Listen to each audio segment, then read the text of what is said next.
Hello, welcome back to the channel. I'm hoping you've been enjoying the book reviews. Again, I apologize for not being more prompt in getting these out. I hope to do better. So, I have a backlog of books that I have on my bookshelf. Just haven't gotten to read them yet. And one of the books that I had on my bookshelf to read was the first book of, well, actually, I have read the first book of Lost Swords before, but I was reading it again because I didn't remember much about it. I remember a couple of details, but not a lot otherwise.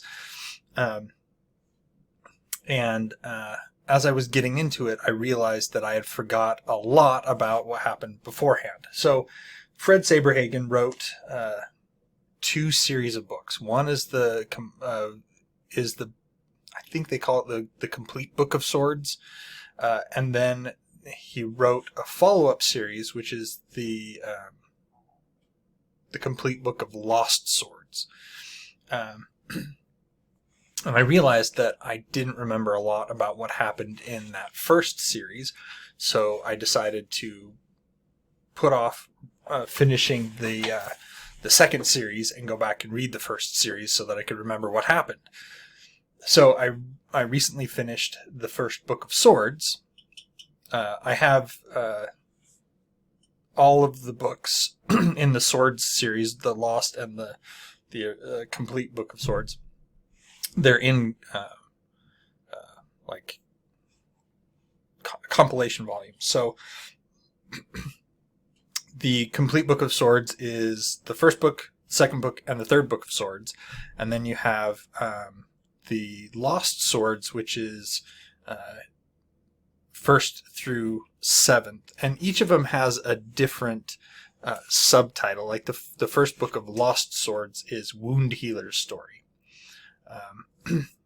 Anyway, let's get back on topic here. So, like I said, I reread recently the first book of Swords by Fred Saberhagen. Now, sword and sorcery kind of setting. However, in reading, you find out that in the past, humankind was much more technologically advanced, and due to this technological advancement, there was a huge catastrophe, a huge apocalypse, basically, that happened. And now humanity is basically regressed to a more medieval style of living. And magic is now operative in the world. It's never really stated outright whether, as far as I can tell, whether or not magic was operative in before this cataclysm. And now you have magic, or magic was operative then, but science was more dominant. Doesn't really say. But there are some artifacts that are left over from the pre-cataclysm times, and they make reference every once in a while to the fact that humanity had these scientific weapons that were able to just destroy vast areas and people and lands and all that other stuff. So you have that going on.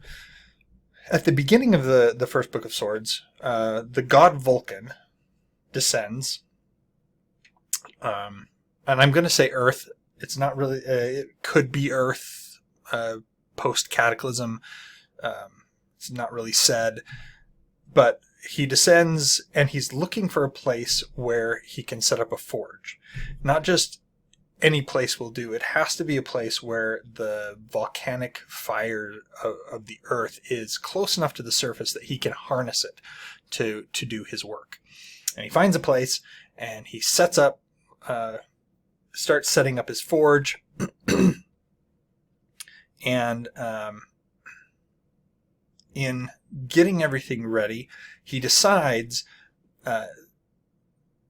he's getting, his apparatus ready for a game that the gods are playing. And his tools that he's creating are going to be the centerpiece of this game.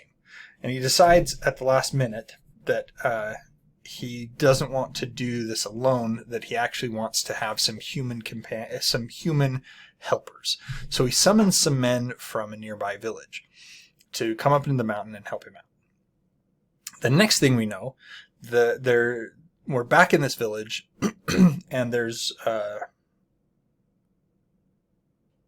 and the villagers are now mourning what has happened, because the god Vulcan created 12 fantastic swords, magical swords. Sorry about that.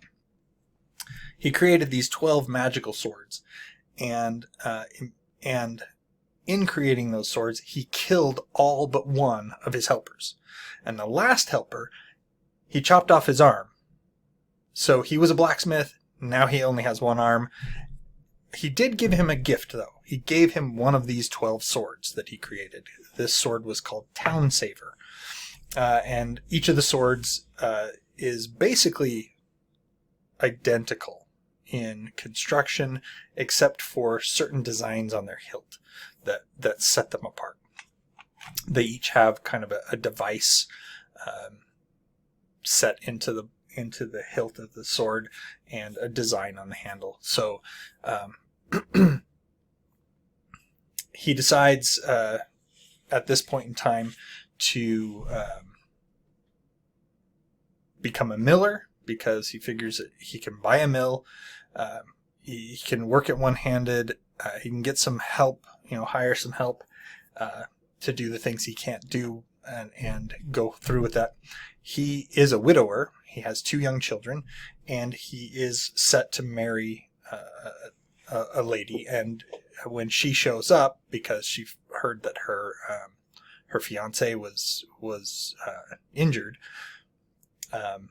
she decides to go ahead with the marriage. Now, when she's at the village, the villagers have this ceremony is not right, but they have this tradition. When there's something of this nature where you have this much death in the village, basically all the men and women who are not attached, are not married, and those who are able, basically they try to have children, and he tells his bride-to-be that she should leave because this is about to happen, and she understands, because her village does the same thing, and she goes to leave, but she runs into this man in a mask, and she decides that she's heard that the Duke of this country goes around masked at times to mingle among the people, and so she decides to be with this guy. She ends up married later, has a kid, and believes that it is this masked man's kid. And anyway, fast forward, it's now about 12 years later, and Mark, who is the main protagonist of the book, he is walking back home. He's been hunting rabbits with his older brother, and he ends up in the village, and there's soldiers, a wizard, and this dignitary, this nobleman in the village, who happens to be the cousin of the lord, the duke. His name is Duke Fratkin. He is the lord of that area, and he had the duke had found out about these swords, and found out that one of the swords might be in this village, and so he sent his cousin and his wizard and some troops to go try to find the sword.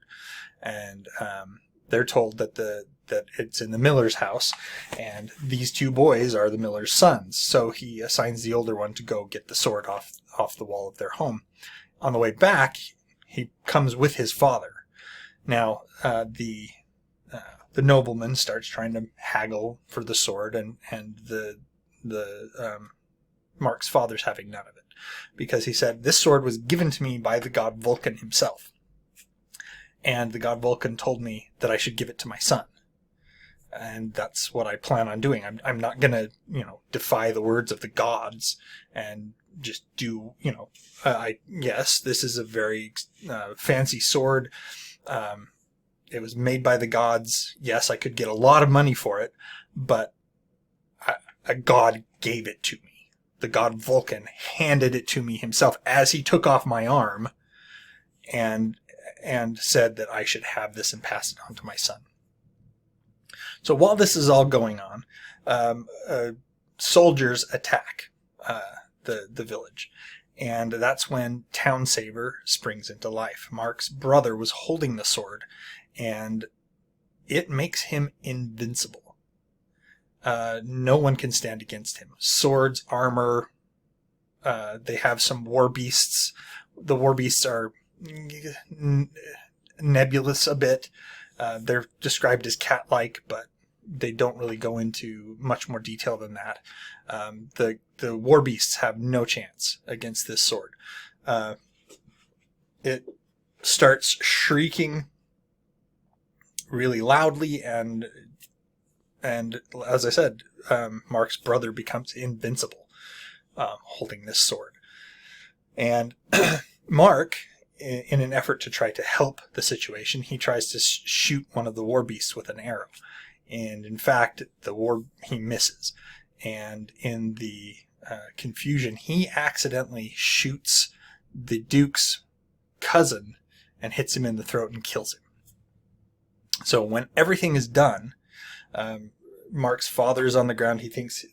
Mark thinks his father's dead. His brother is actually now dying. So Town Saver will make you invincible, but basically it won't keep you alive after the fight is over.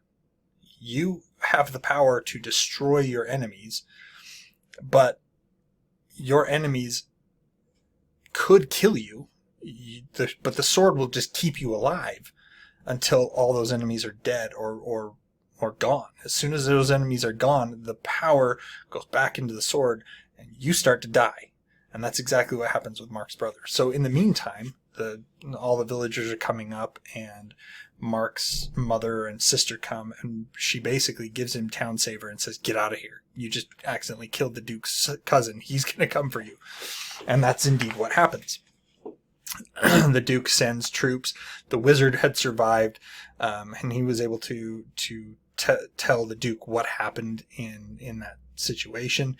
The Duke ends up sending for the sister and the not the sister, the mother and the father, and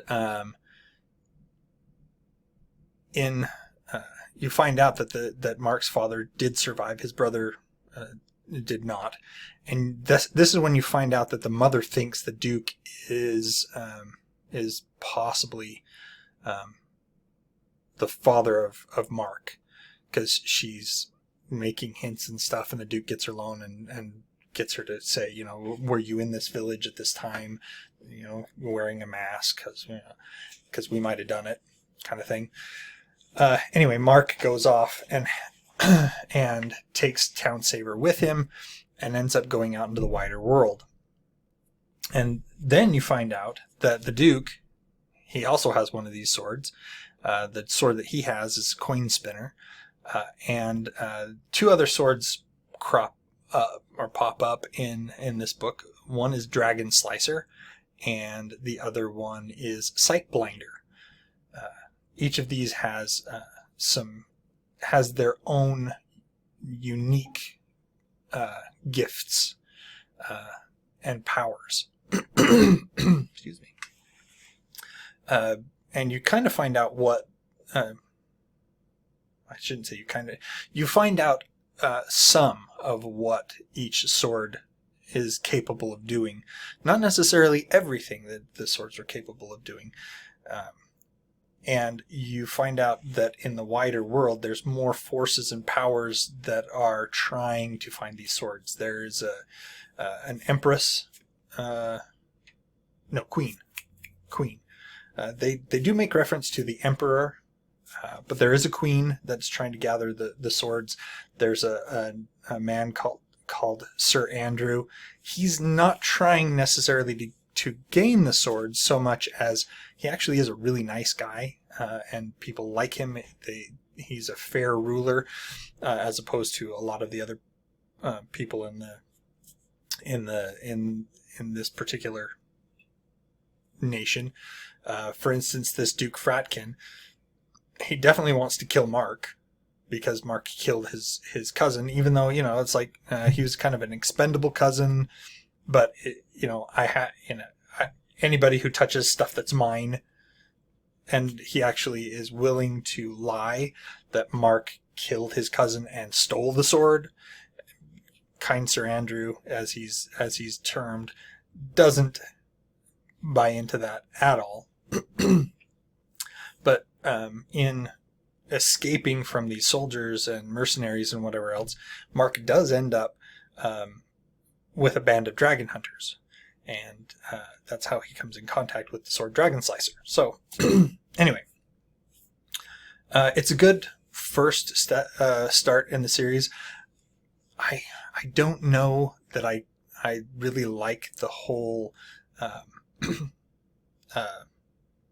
hey, this is a cataclysm situation. I don't know, because I do like Terry Brooks, and the Sword of Shannara series, or the Shannara series, that one is also set up in a similar way, where there was a cataclysm in the past, and now you live in a medieval fantasy world with elves and magic and all that other stuff. So it can be done, and I like that. And there are relics from the past and things that pop up every once in a while. So I don't know. In this one, it seems to me that mysterious past is a lot more tied to the present than in the Terry Brooks series. Terry, in the Shannara series, yes, the cataclysm is mentioned. It changed the shape of the land, but it's not super important to a lot of what's going on in the Four Lands, and that could be why I have a hang up about it in the Swords universe as opposed to the Shannara universe. Anyway, let me know if you've read the book, the first book of Swords. Let me know if you've read the series and what you thought of it. I plan on finishing it. I'm now reading the second book of Swords, and I will report on that when I get through with it. And so I'm always looking for comments and whatever else, subscribers as well. So until next time, enjoy what you're reading.